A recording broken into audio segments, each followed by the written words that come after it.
Loka dipati sahampati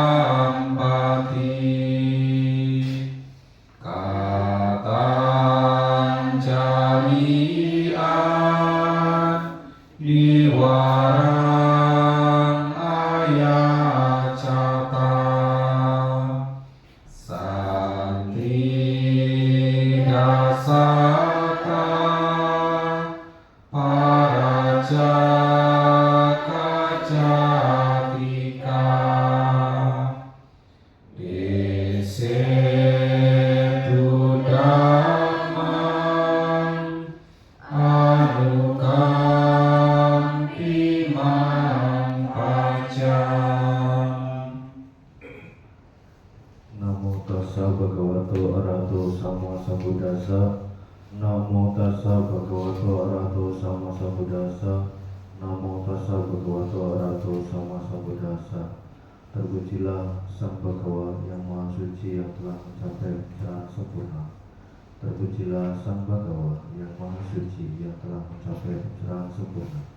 Terpujilah Sang Bhagawa yang Maha Suci yang telah mencapai pencerahan sempurna.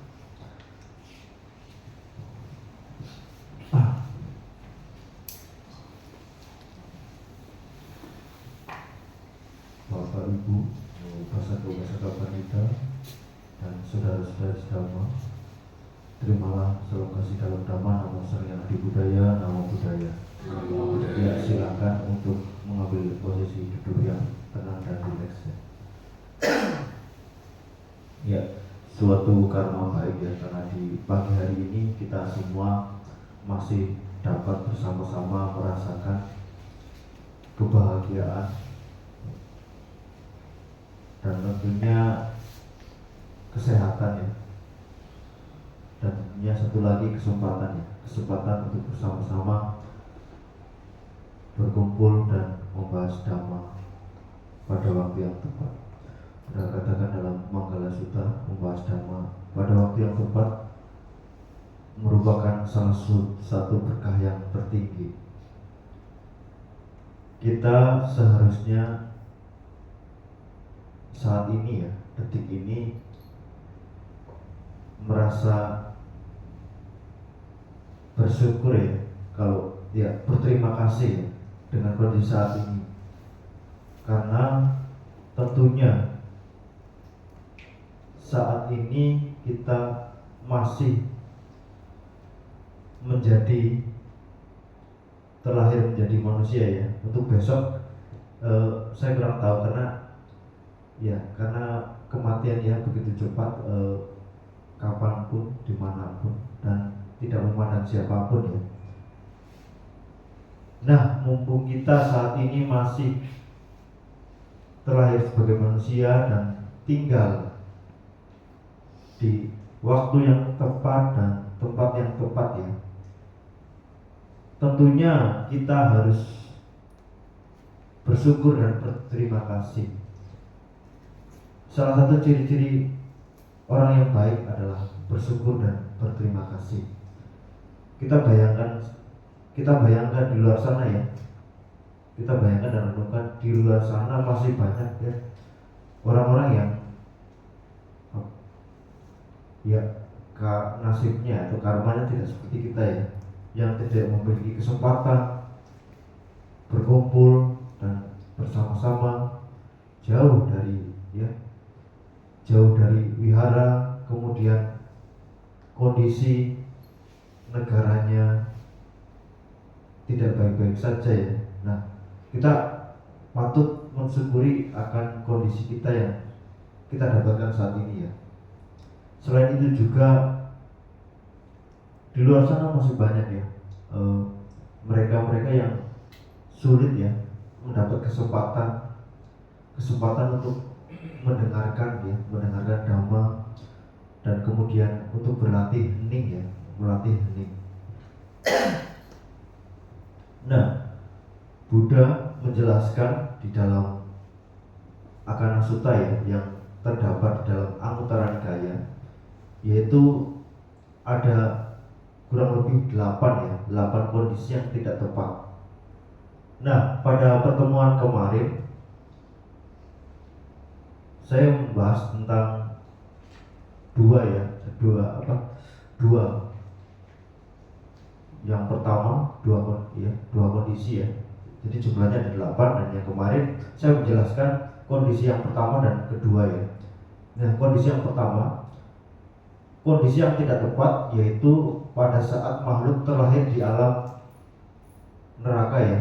Di dalam beberapa penjelasan baik di Tripitaka maupun buku-buku umum ya, yang buku umum yang bertemakan Buddhis ya, bahwa di alam neraka tidak mendapatkan ya peluang untuk memunculkan kebahagiaannya. Jadi gambarannya di sana itu apa ya? Gambarannya di sana itu dijelaskan di dalam Tripitaka maupun buku umum yang temanya itu bercirikan Buddhis, yaitu di sana di neraka tidak ada peluang untuk memunculkan kebahagiaan ya. Dan kondisi di neraka kita tidak harus menunggu mati dulu, tetapi di kehidupan kita sehari-hari pun kita dapat merasakan kondisi yang seperti di neraka ya. Contohnya seperti apa? Ketika kita sedang marah ya, itu kan panas sekali ya. Kondisi sedang marah dan emosi itu panas dan menghasilkan hormon-hormon yang tidak baik ya, sehingga kondisi tubuh kita menjadi tidak sehat ya. Itu kondisi pertama ya. Kemudian kondisi kedua, pada saat makhluk itu terlahir di alam binatang ya. Di alam binatang pun sama ya. Kita lihat rantai makanan ya di binatang ya, itu kan terus berlanjut kan, dari yang paling kuat ya. Contohnya rantai makanan ini ya, dari elang ya, yang umum kan elang ya, elang memakan ular ya, kemudian dimakan dari mana dulu ya, lupa saya ya, tikus dan ya itu pokoknya berlanjut seperti itu. Di alam binatang pun seperti itu, dan kita bisa melihat ya apa yang ada di dalam tanah ya, itu ada cacing mungkin ya. Cacing itu dari lahir sampai meninggal lagi pun tetap di dalam tanah ya. Dan ada sebuah kisah ya tentang kelelawar ya, 500 kelelawar ya. Nah ini yang kemudian menjadi murid yang ada Sariputra ya. Nah pada saat itu dijelaskan bahwa 500 kelelawar ini menikmati sensasi suara yang Arya Sariputra ya, sehingga tercerahkan, dan kemungkinan timbunan kebajikan dari kelelawar ini mungkin banyak ya. Dan di alam binatang peluang terlahir menjadi manusia itu sangat kecil kemungkinan ya, kecuali di kehidupan sebelumnya sudah memiliki karma baik yang cukup untuk terlahir di manusia. Nah itu kemarin dua penjelasan ya. Yang pertama yaitu kondisi yang tidak tepat, yaitu ketika makhluk terlahir di alam neraka ya. Dan yang kedua pada saat makhluk terlahir di alam binatang ya. Dan kemudian saya akan melanjutkan tentang pembahasan tentang 8 kondisi yang tidak tepat ya. Buddha menjelaskan bahwa di dalam Akana Sutta ya, Sang Buddha telah muncul di dunia dan Dhamma mengarah menuju kedamaian, nibbana, dan pencerahan. Pencerahan diajarkan seperti yang dinyatakan oleh Sang Buddha yang sudah menempuh jalan ya. Tetapi seseorang yang terlahir kembali di alam hantu menderita ya, alam hantu menderita ini di dalam Tripitaka dijelaskan yaitu sejenis makhluk peta dan asura ya. Nah, ketika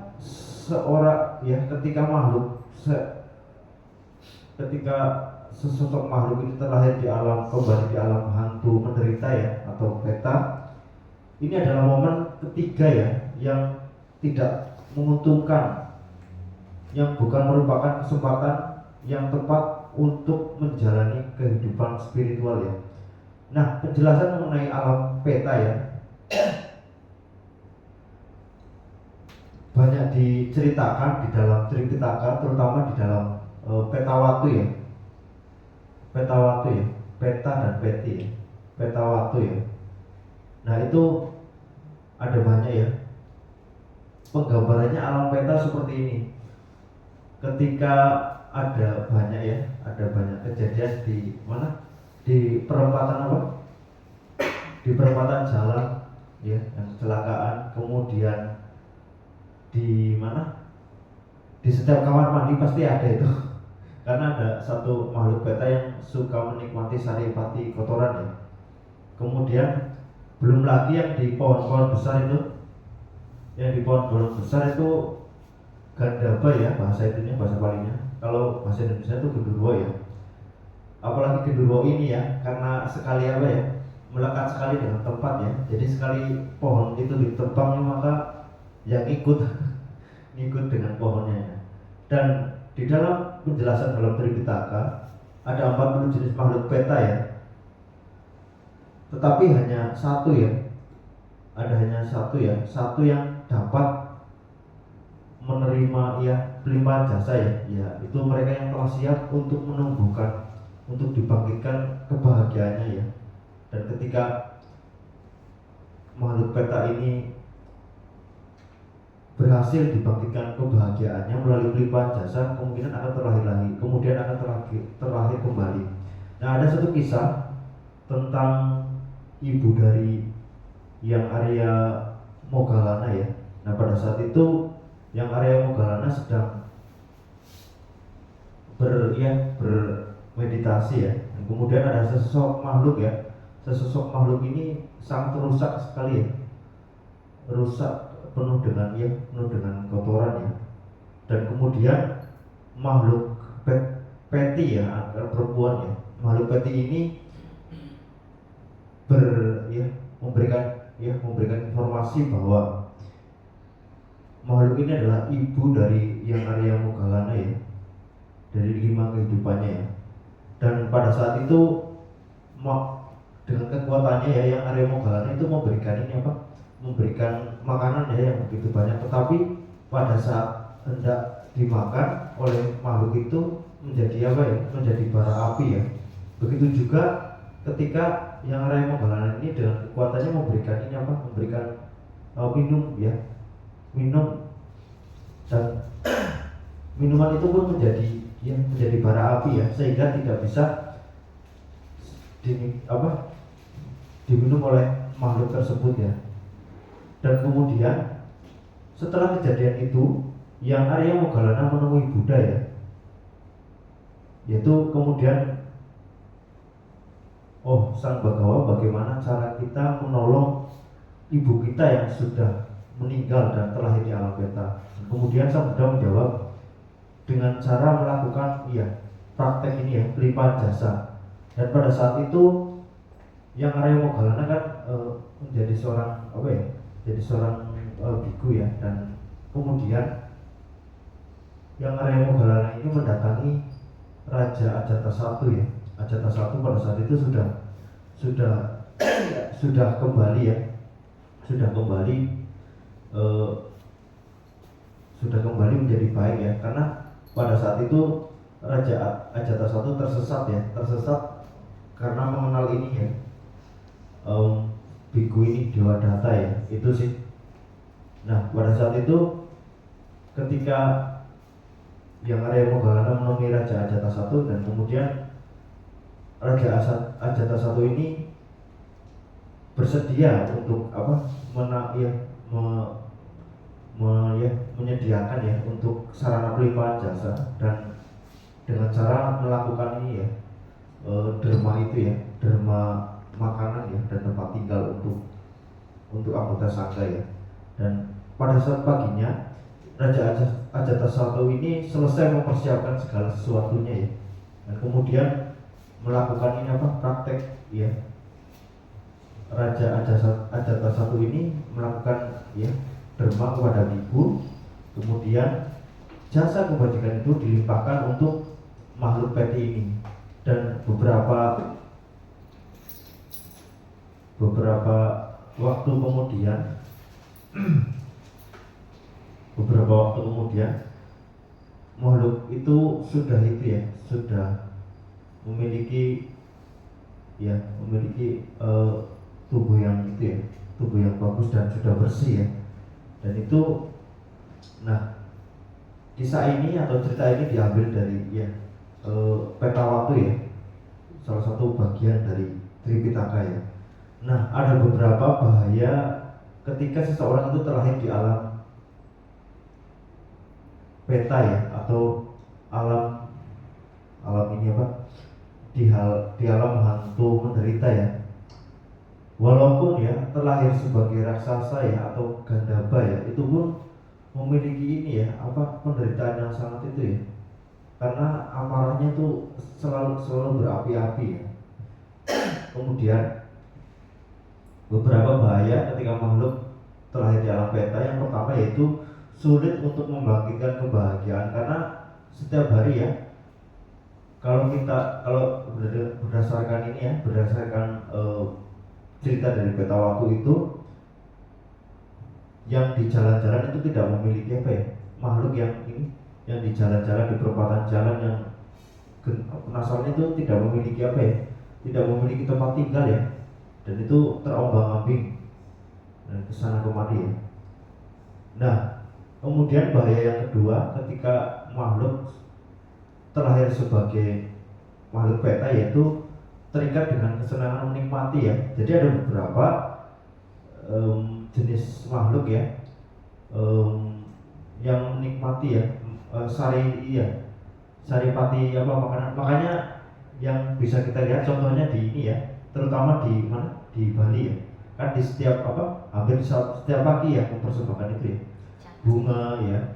bunga ya, ada canang, kemudian ada makanan, ada dupa. Itu ya sebagian untuk mereka sih, karena di sekitar kita memang ada makhluk yang ada makhluk peta ya yang menikmati satu aroma dupa ya, kemudian aroma ini bunga, aroma ini aroma makanan, dan ada juga kan yang itu mempersembahkan daging ya.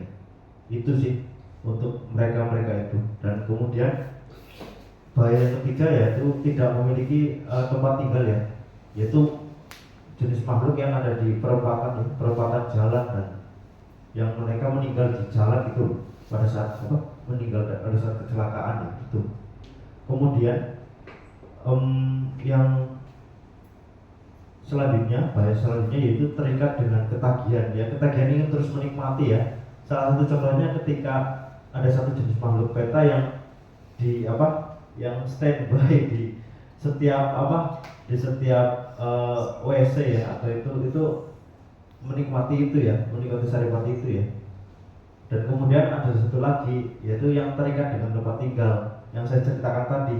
Ketika di satu pohon ini ada, kalau bahasa Palinya kan gandaba ya, kalau bahasa Indonesia itu genderuwo ya.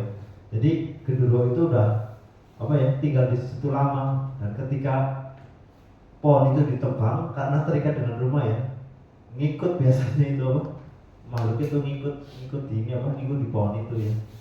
Ada beberapa kejadian sih mengapa ada pohon yang itu tidak bisa dipindah ya, atau tidak mau ditebang ya, karena ada penunggunya itu.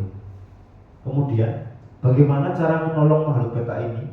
Yaitu cara menolong mereka dengan melakukan pelimpahan jasa ya, yaitu menjaga batin ya, dengan caranya menjaga batin saat berbuat baik ya, baik dari awal hendak melakukan kebajikan, pada saat melakukan, dan sesudah ya. Sesudah melakukan kebajikan, kita melimpahkan jasa kebajikan kita untuk mendiang.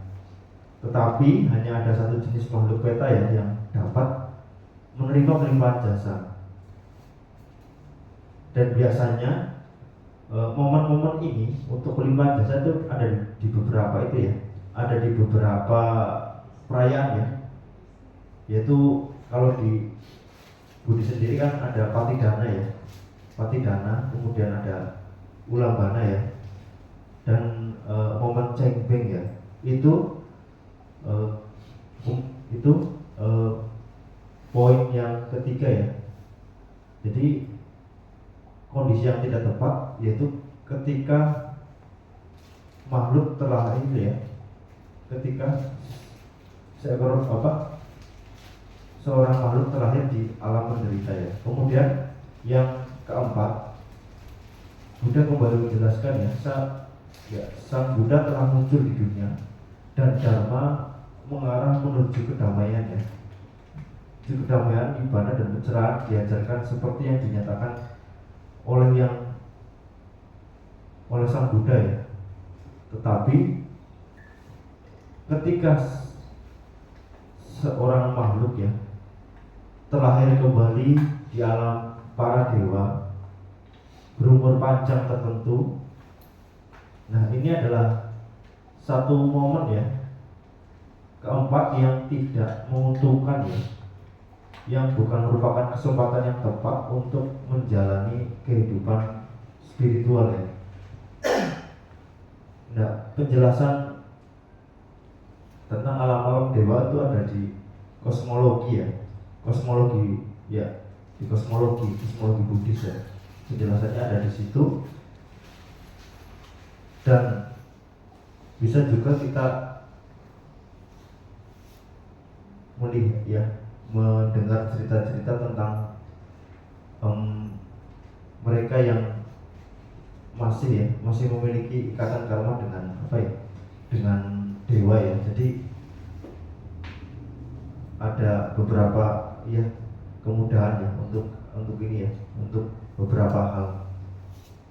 Dan ada beberapa ya jenis tentang ini ya, jenis alam dewa ya, yang paling banyak di bumi yang ada di gunung-gunung, dan itu yaitu alam ini ya, Satu Maharajika ya.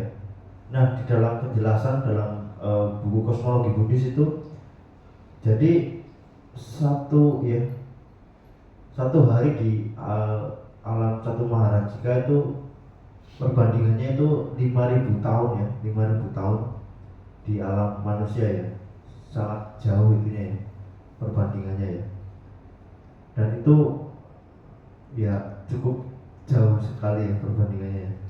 Nah, berkaitan tentang ini berkaitan tentang umur ini ya, umur manusia ya, umur dewa ya. Jadi ada satu kisah seorang ini seorang biku ya, biku dari Thailand ya, dan biku ini adalah biku hutan ya, dan bermeditasi di tengah hutan. Nah, pada saat itu biku ini mengulang Dhammacakka kayaknya, mengulang Dhammacakka secara terus menerus, dan kemudian ada ada sosok ini ya, cerita ini dari Myanmar atau Thailand gitu, memang ada. Jadi mengulang ini Dhammacakka ya, terus menerus dalam itu setiap hari itu mengulang itu, dan kemudian ada makhluk ini sesosok makhluk hanya menunjukkan jari telunjuknya ya, suaranya perempuan ya, tapi kan ya makhluk ini juga mempunyai ibaratnya tata krama lah. Ketika wujudnya berupa dewi, pasti ini kemungkinan biku yang bermeditasi ini akan tergoda ya. Dewi kan itu makhluk dewa, dan pasti itu sempurna sekali ya dalam wujudnya ya. Nah, kemudian kaget kan ini petapa ini kaget. Nah, setelah itu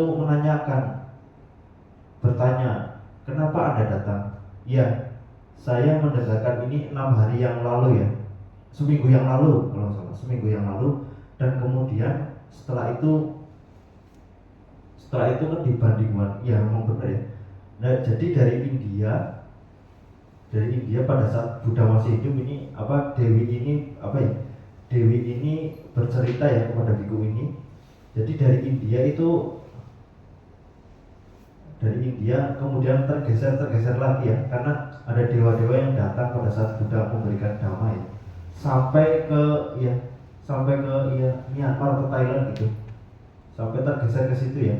Tapi pada saat itu Dewi ini bercerita bahwa sosok Dewi ini bercerita bahwa mendengarkan 6 hari yang lalu ya, 6 hari di kali ini ya, sekitar pada masa Buddha ya, sekitar 2500 berapa tahun yang lalu ya. Itu sih salah satu contoh cerita dari ini, kisah nyata ya, dari biku dari entah dari Thailand atau Myanmar gitu. Itu tentang perbandingan umur manusia dan umur ya dewa ya.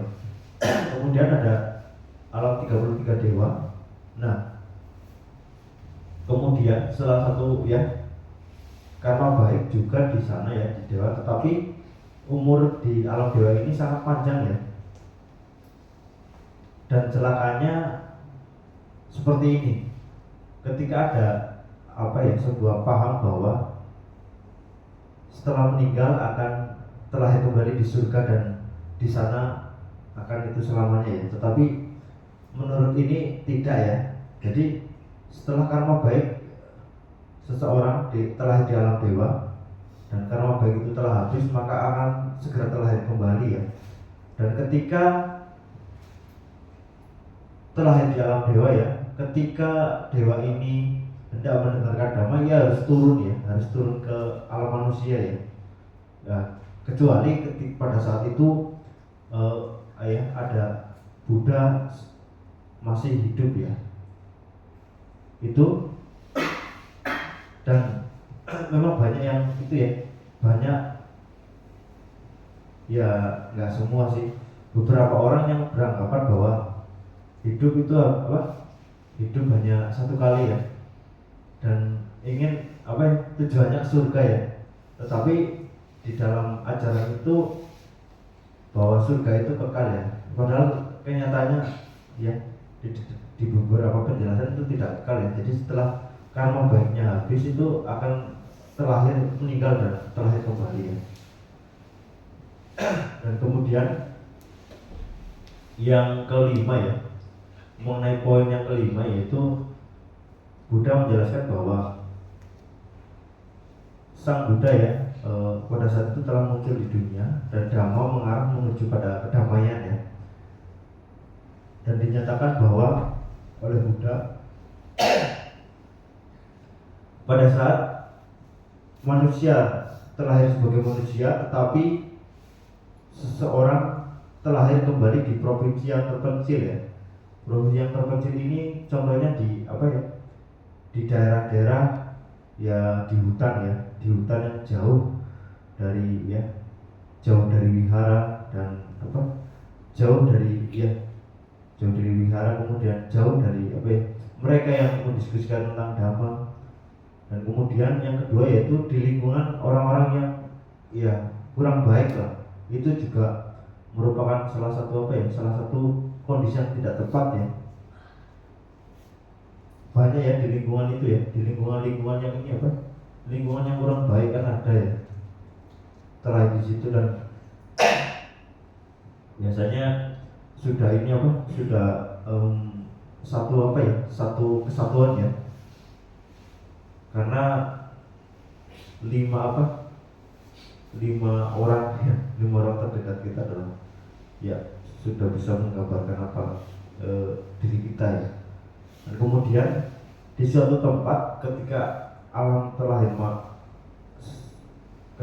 sebagai manusia, yaitu jauh dari para biku, umat awam laki-laki maupun umat awam perempuan tidak pernah berkunjung ke sana. Nah, ini merupakan salah satu kondisi yang tidak tepat ya, kurang baik untuk meningkatkan ya, untuk menjalani kehidupan spiritual ya.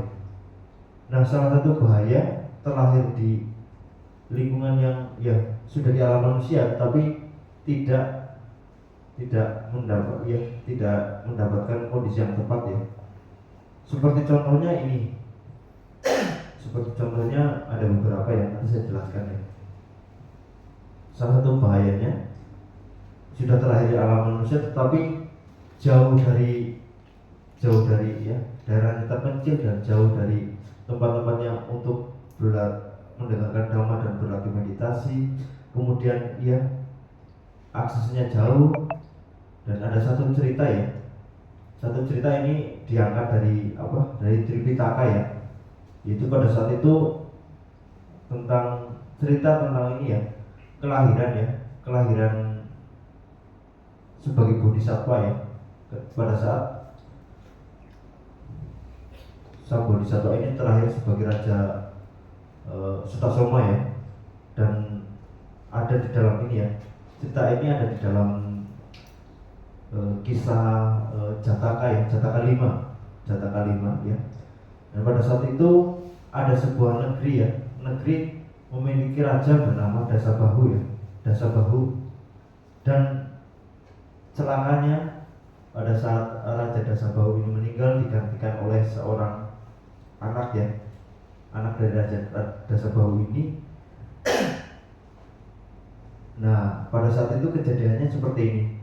Jadi anak raja ini memiliki juru masak ya, juru masak. Nah juru masak ini lalai ya, ketika sedang masak itu ditinggal kan, sudah matang ditinggal. Nah yang dimasak ini daging ini ya, daging hewan ya, sehingga habis ya, dimakan oleh anjing ya. Dan pada saat itu tidak sengaja ya, pada saat mau masak lagi teriris ininya apa? Teriris jaringnya ya, masuk ke situ dan akhirnya menanyakan kembali, kok rasanya enak sekali ya. Itu terus ketagihan kan. Nah pada saat itu ketika mengetahui bahwa itu daging manusia, di dalam cerita tersebut dijelaskan bahwa jadi yang pertama dikonsumsi itu penjahat yang di penjara itu ya. Penjahat yang di penjara ketika habis dikonsumsi kemudian mulai itu lagi ya, mulai bereaksi lagi mengkonsumsi rakyat ya, satu persatu ya. Dan kemudian rakyatnya tahu dan kemudian diusir dari kerajaan Ratnakanda ya, diusir kemudian dihutan kan. Nah di hutan itu pun tersesat karena beberapa hari itu enggak ada orang yang lewat ya untuk disantap ya. Akhirnya juru masaknya ini yang disantap ya. Dan kemudian setelah juru masaknya disantap habis, kemudian itu pingsan. Nah kemudian itu sehat kembali, terbangun. Dan raksasa ini ya, raja ini kemudian beranggapan bahwa yang menolong itu adalah dewa pohon ya, padahal bukan, karena tubuhnya sendiri yang itu ya, yang merespon sehingga menjadi sehat. Kemudian pada saat itu yang kegaduhan di mana-mana ya. Kemudian raja Sutasoma ini menyerahkan diri kepada raksasa ini agar dimakan ya. Tetapi Raja Sutasoma ini mempunyai satu syarat ya. Jadi setelah dia kembali ke kerajaan dan mendengarkan wejangan dari Brahmana, dia akan kembali dan benar kembali ke raksasa itu. Dan kemudian itu berargumen ya, saling itu. Dan kemudian itu akhirnya raksasa ini tunduk pada Sutasoma dan kemudian melindungi Sutasoma ya, kembali ke kerajaan dan menyuruh rakyatnya agar tidak agar tidak menghukum ini ya, raksasa ini ya. Dan kebiasaan dari masa lalu ini terbawa di kehidupan Buddha. Pernah dengar cerita ya, pembunuh yang paling kejam di zaman Buddha siapa? Yang kemudian menjadi biku? Nah, Mahasutasoma ini adalah kehidupan dan ya kehidupan masa lalu dari Angulimala. Itu ceritanya. Makanya di kehidupan di kehidupan apa? Di kehidupan ini, di kehidupan apa ya? Di kehidupan pada zaman Buddha itu masih haus darah kan, jadi terlahir sebagai pembunuh. Itu keterangannya ada di dalam Jataka 5. Judulnya Mahasutasoma Jataka. Itu keterangan terakhir menjelaskan bahwa di bait pertama atau terakhir ini adalah kehidupanku yang terlahir sebagai ahimsa ya. Ahimsa ini nama lain dari Angulimala. Itu keterangannya ada di situ. Ya, dan itu apa? Diceritakan kembali oleh seorang pujangga dari Majap dari pujangga dari Majapahit ya. Betul-betul ceritanya itu sama persis seperti Mahasutasoma Jataka ya. Itu salah satu cerita ya dari masa kondisi yang tidak baik ketika rajanya ini tidak baik ya, dalam sebuah kerajaan raja ini tidak baik, dan kemudian di zaman sekarang contohnya itu ada ya kondisi yang kurang tepat ya di negara-negara ini ya rawan itu ya, seperti di Timur Tengah ya saat ini tuh ya kondisinya memang lagi seperti itu ya, dan kita ya tidak memang harus memahami lah apa sih sebenarnya yang menyebabkan terjadi, dan semoga di negara ini ya aman ya, semoga aman ya, karena ya di berita-berita sekarang kan ada banyak tuh tentang peristiwa itu ya, peristiwa yang banyak yang mengalami perang. Dan selanjutnya tidak lupa juga saya mengingatkan ya kepada Romo Pandita dan Bapak Ibu serta saudara-saudara semuanya untuk ini untuk kondisi saat ini nih lagi tidak baik-baik saja ya iklimnya ya. Jadi ada kabar tentang itu ya, yang terbaru ya mungkin ya, virus ya, ada ada ya? Oh Sudah oleh Mas COVID-19 sudah. Ya, semoga kita bisa terlindungi ya, terlindungi kesehatan ya.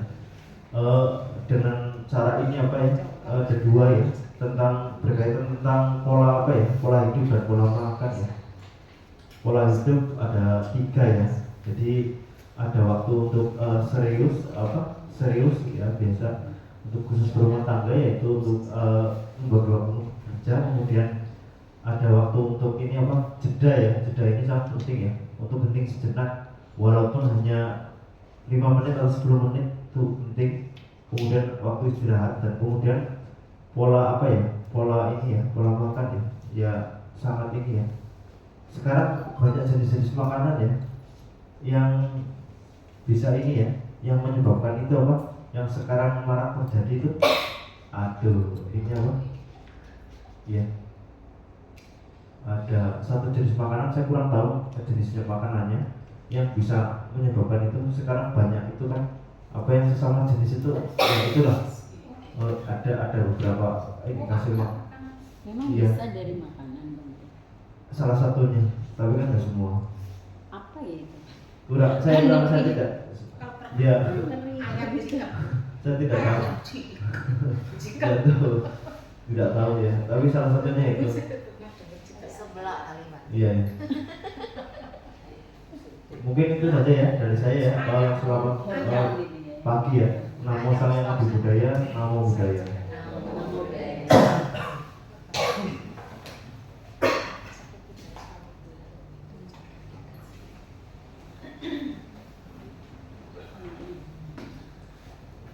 Anumodana pada Bante Cita yang telah memberikan keberadabannya. Semoga apa yang telah disampaikan oleh Bante Cita dapat bermanfaat untuk kita semua dan menambah kemajuan batin untuk semua makhluk.